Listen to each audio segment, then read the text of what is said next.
Daily নিউজে আপনাদের সকলকে আবারও একবার স্বাগত জানাই। আজ আমি আপনাদের সাথে শেয়ার করছি একটা চিলা রেসিপি, যেটা আমি কিছু ডাল আর চাল দিয়েই বানাবো। খেতে ভীষণ ভালো হয় আর ভীষণ হেলদি একটা রেসিপি। এই চিলার রেসিপিটা বানানোর জন্য আমি এখানে নিয়েছি আতপ চাল, গোটা মুগ ডাল আর বড় মটর। এটাকে আমি 4-5 ঘন্টার জন্য ভিজিয়ে রেখেছিলাম। দেখুন এটা এখন ফুলে কতটা বড় হয়ে গেছে। এখন এটার মধ্যে আমি 3টে কাঁচা লঙ্কা আর 1 আদা দিয়ে দিলাম। এখন সমস্ত কিছুকে মিক্সিতে পেস্ট করে নিয়ে খুব সুন্দর একটা ব্যাটার তৈরি করে নেব। এটা অনেকটাই আছে, তাই আমি দুবারে এটাকে ভালো করে পিষে নেব।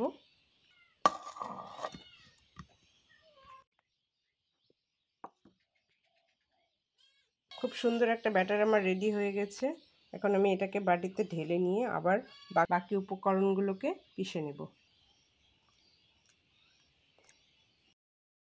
সমস্ত উপকরণগুলোকে আমার খুব ভালোভাবে পেস্ট করে নেওয়া হয়ে গেছে।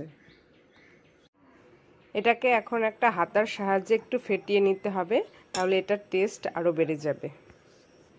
এটার মধ্যে এখন আমি স্বাদ মতো নুন দিয়ে দিচ্ছি। আর কেউ চাইলে সামান্য একটু চিনিও দিতে পারে, আমি দেব না। এটাকে ভালো করে এখন একটু ফেটিয়ে নিতে হবে। মিক্সিতে পিষে নেওয়ার সময় এটাতে জল দিয়ে পিষেছিলাম, আর তারপরে সামান্য পরিমাণ একটু জল দিয়েছি যাতে কনসিস্টেন্সিটা ঠিকঠাক চলে আসে। দেখুন কনসিস্টেন্সিটা। এটাকে যদি আমি ওভারনাইট রেস্টে রেখে দিই, তাহলে এটা থেকেই আমি পরের দিন ইডলি বা ধোসা বানাতে পারবো।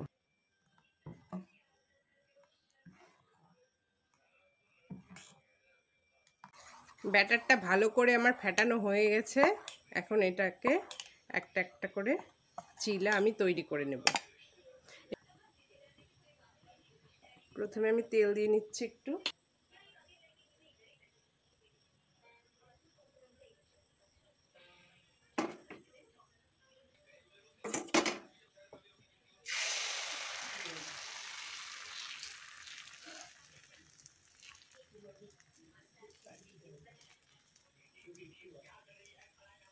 এটা সম্পূর্ণ একটা নিরামিষ রেসিপি। এটা চাইলে আপনারা উপোস যখন করেন তখনও খেতে পারেন। আতপ চাল দেওয়া আছে এটাতে।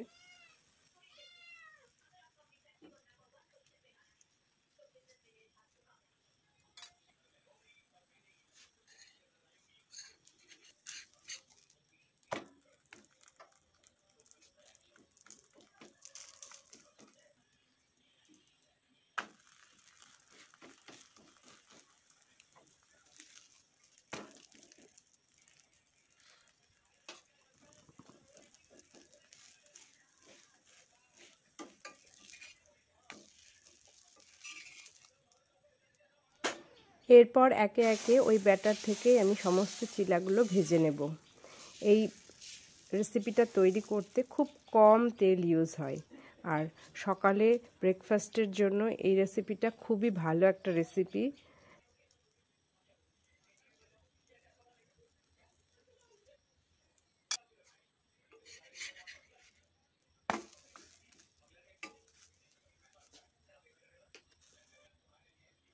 দেখুন খুন্তিতে করে সামান্য একটু তেল আমি শুধু চারপাশ দিয়ে একটু ঘুরে দিলাম।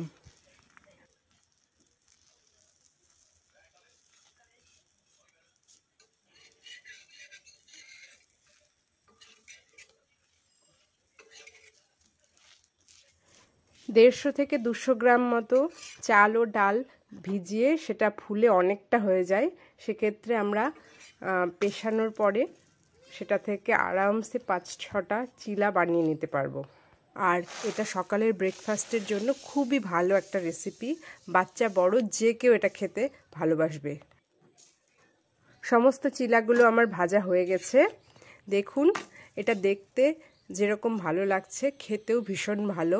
এতে প্রোটিন, ফাইবার সমস্ত কিছুই পাওয়া যায়। আশা করছি আজকের রেসিপিটা আপনাদের ভালো লেগেছে। যদি ভালো লাগে তাহলে অবশ্যই রেসিপিটাকে লাইক করবেন, শেয়ার করবেন বন্ধুদের সাথে, আর আমায় কমেন্ট করে জানাবেন কেমন লাগলো। দেখা হবে আবারও একটি নতুন রেসিপি নিয়ে। সকলে ভালো থাকবেন, সুস্থ থাকবেন। ভিডিওটি শেষ অবধি দেখার জন্য আপনাকে অসংখ্য ধন্যবাদ।